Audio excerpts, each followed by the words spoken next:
Hey. Don't ever let somebody tell you you can't do something. Not even me. All right? All right. You got a dream, you got to protect it. People can't do something themselves. They want to tell you you can't do it.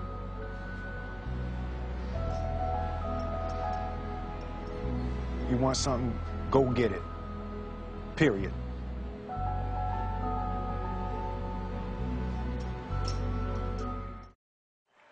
I am so honored to be here, to be a small part of the beginning and the birth of a brand. You guys have no idea how big this thing could be.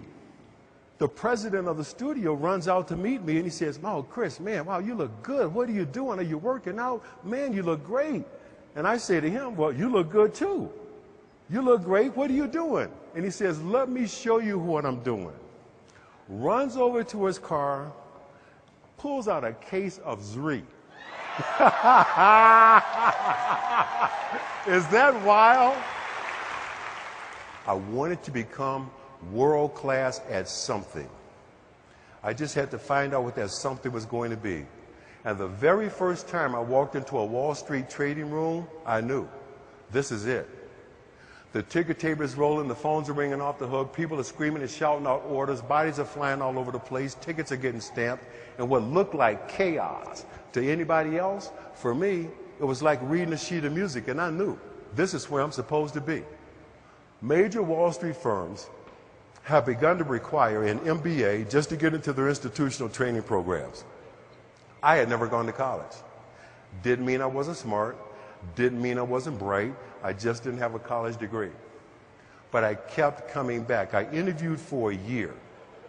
I started spending a lot of time with this guy in his office in downtown San Francisco, learning what a stockbroker does, when I was supposed to be 40 miles away selling scientific equipment.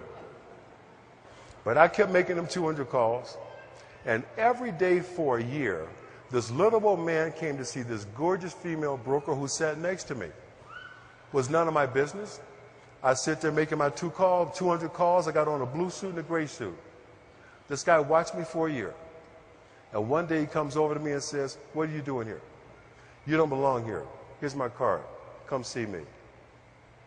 Again, I thought it was a client coming to see his broker. Wrong.